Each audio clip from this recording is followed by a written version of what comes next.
Assalamu alaikum. Welcome to Debate IR program with your host Tariq Khan. Today we will analyze and explore non-interference and responsibility to protect R2P in the context of China's involvement in African region. Let me introduce Ms. Queen from Nigeria. You are analyst on international relations. Ms. Queen, thank you so much for joining, and you are most welcome in program. Thank you very much for having me. What is non-interference, and why is it important for countries to practice this concept of non-interference? How would you explain this?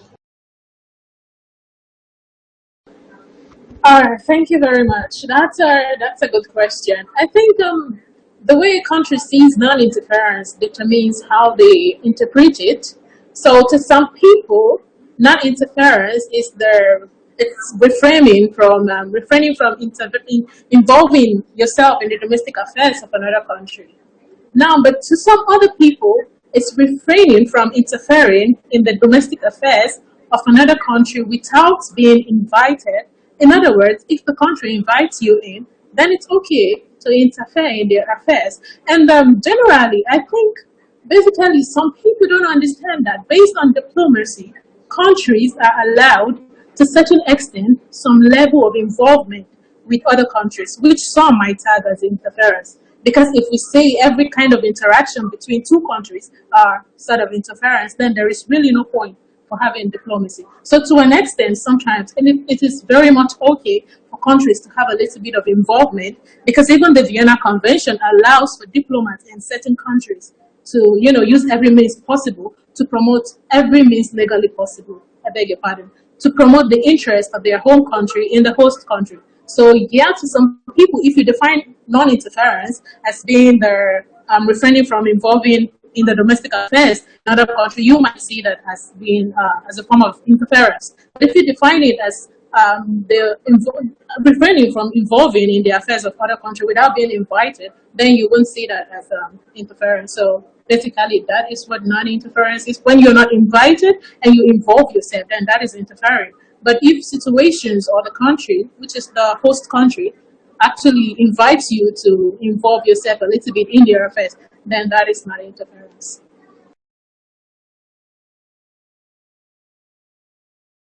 Do you think that there is a link between non-interference and state sovereignty? How would you see this? And that is in this current age, I think that's a very, very relevant question. So thank you very much. And yes, I do believe there is a link. As a matter of fact, there is, irrespective of what I believe, there is a link between non-interference and sovereignty of states, because non-interference came into being based on the fact that states are sovereign. In other words, all states are equal and independent. So one state does not have the power to interfere or intervene in the affairs of another state. So basically, non-interference and sovereignty would have to work hand in hand, because once a state starts interfering in the domestic affairs of other states without being invited, I must stress that, then they're relegating sovereignty to the back seat, which means you're proving or you're disproving the fact that states are equal if you take it upon yourself to be the superior state to tell another state what to do. So basically, non-interference is a sort of enhancer for sovereignty. So yes, I do believe there is a huge link between the two. Queen, there has been controversy over China's non-interference stance in Nigeria in particular, and in Africa in general. Is China the only country practicing this principle? How would you analyze this? Exactly. Thank you very much. I mean, yes, that is a very great question, because a lot of people tend to say China's non-interference policy in Africa and more recently in Nigeria could and has led to human rights abuses.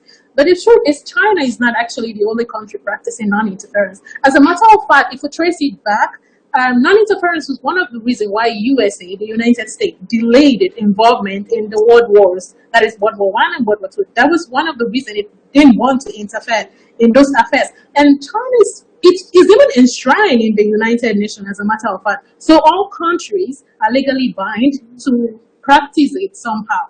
But when it comes to China, the part of the principle on which China-African relationship was forged or was formed is on the policy of non-interference, and that could be traced back to the Badung Conference of 1955, where it was actually stipulated that there would be no interference. And we're talking about countries that just really came out of colonialism and every kind of maybe slavery and all sort of things. Now, China, that was a very good foundation on which to build their friendship, promising them that we won't interfere in your in domestic affairs. In other words, we won't compromise your sovereignty. So basically, our friendship will be based on mutual respect and understanding. So I think that was where China's non-interference policy started from.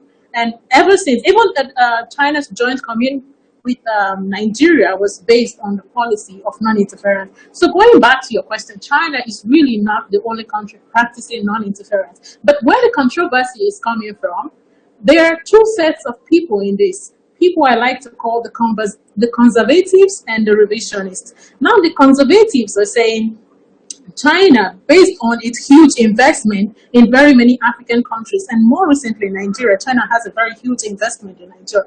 Based on this investment in Nigeria, then China, there is a likelihood that the country would step out of the policy of non-interference, because it would use every means possible to protect the interests of its people and investment in the country. So this will interfere with the sovereignty of the country, which means it will go out of non-interference. Now, these conservatives are calling on China to maintain the policy of non-interference. While the others, we have the revisionists. The revisionists are of the opinion that since China maintains a policy of non-interference, then it tends to make governments to be arrogant. In other words, since China has such a huge investment in Nigeria, for example, then the Nigerian government tend to be arrogant if need be, or when the case arises, knowing that the international community may not be able to penalize them, being that China is one of the major investors. And since China practices non-interference, China is not really going to say anything, even if something goes wrong. That is the assumption. Now, those revisionists are saying with such policy, then a government tends to become arrogant, since China, knowing that China would not interfere because it's part of their policy. And this, in their opinion, could lead to human rights abuses. And so they're calling on China to reverse this stand, to get involved a little in the domestic affairs of other countries. But the truth about the matter, and let's go back to the basics, is non-interference policy is not something that China just woke up and say, today we're going to practice it and tomorrow we're going to drop it. It's enshrined in the United Nations. It's one of the principles on which China-African relationship was built on. And in the case of Nigeria, it's one of the guiding principles on which the diplomatic relationship between China and Nigeria was built on. So yes, it's not something that they can easily abandon. And to answer your question straightforwardly, China is really not the only country practicing non-interference, but it's perhaps the only country sticking to it no matter what. Queen, as you have mentioned the human rights abuses, can this stance lead to the abuse of human rights? If yes, then why is China practicing this non-interference in Nigeria, and while it could lead to the abuse of human rights? How would you explain this? Okay, yes. Thank you again for that question. And let me try to explain it as plainly as I can. Now, non-interference could actually, yes, it could lead to human rights abuses, and this is how it could play out. Now, a state government, knowing that based on China's economic position, China invests heavily in African countries, no doubt about that. Now, a state government, knowing China is one or perhaps their major investor, now knowing the policy of non-interference that China decides to stand by, they could actually decide to do anything they want. I mean, become a little bit arrogant to the international community, knowing that even if the international community decides to sanction them, China will not sanction them based on the policy of non-interference. And since China will not sanction them, and knowing that China would keep investing like nothing happened, perhaps, then they tend to be arrogant and do things that ordinarily they wouldn't have done. In other words, if they thought that China would interfere in their affairs, then there are certain kinds of things that they will not do, knowing that China has the power based on its investment to call some certain shots in that country. But because of the policy of non-interference, China might likely not call any shot. So people are assuming that with this stance, states might become very arrogant and abuse the human right of its citizens. Some people in this school of thought are of the opinion that even if it's to protect the investment and interest of China, they could become arrogant towards their own citizens and abuse the human rights of their citizens. But the truth of the matter is this: the fact that China is practicing non-interference does not mean China is indifferent to human rights abuses. But it shouldn't be used as the basis to judge whether to interfere or not to interfere. And another thing that people are failing to realize is no one country has the right to decide when to interfere and when not to interfere. That is the right of the international community, which is invested in the United Nations. So if they think a state needs some sort of international assistance or involvement, then it's up to them to decide and not just one country. So blaming China or holding China responsible for any kind of human rights abuses that is happening or is presumed or expected to happen, it's totally out of place. And just to answer that question again, China is, again, not the only country practicing non-interference. Sometimes, to be honest with you, I tend to wonder why they think China should be the main country interfering in certain things. And well, basically, they are not. They don't interfere, but that does not mean they're indifferent towards it. In the context of contemporary trends in responsibility to protect R2P, what is the hope for non-interference? Okay, thank you very much. The responsibility to protect, otherwise called R2P, it's well a very recent trend in the international system, and that is based on the assumption that it's moving sovereignty from being state-centric to individual-centric. In other words, before now, sovereignty was based on the territorial independence of the states. But right now, they want to shift that to the human rights of the individuals living in that state. So basically, the responsibility to protect is saying, sovereignty is, it comes with a duty and a responsibility to protect the citizens in that country. Now, if you fail to protect the citizens in your country, then it becomes a duty or responsibility of the international community to involve themselves in your affair to see that the citizens are managed or better still cared for. Basically, so the link between responsibility to protect and non-interference is that the two can actually not be together, because non-interference is saying, well, we won't get involved in the affairs of other countries, in their domestic affairs, to say. And responsibility to protect is saying, well, if the domestic affairs of that country involves human rights abuses, like genocide or crime against humanity, then it becomes our responsibility, not an individual country, but the responsibility of the international system to involve themselves in the affairs of that country. But again, the problem there that most people are actually analyzing is that when do you get to decide that what is human right? I think human right, according to most people, is very subjective. So if you're going to use that as the stand to actually involve yourself in the affairs of state, many people are skeptical that bigger nations would use this as an excuse to involve themselves in the affairs of smaller countries, or rather as a pretext to get involved in the domestic affairs of other countries. Queen, how do you view the role of African Union in development of Africa as a continent over the globe? How would you analyze? Okay, thank you. Yes, African Union, indeed. Well, African Union, first of all, in the context of what we're discussing, in the context of non-interference and sovereignty and responsibility to protect, most people would think, especially phrase or terms like responsibility to protect would be a Western idea, but it's actually an African idea, because the African Union actually suggested the duty to intervene as far back as 2000, suggesting that the member states should have some sort of duty to interfere in the affairs of other member states if they go against human rights or stuff like that.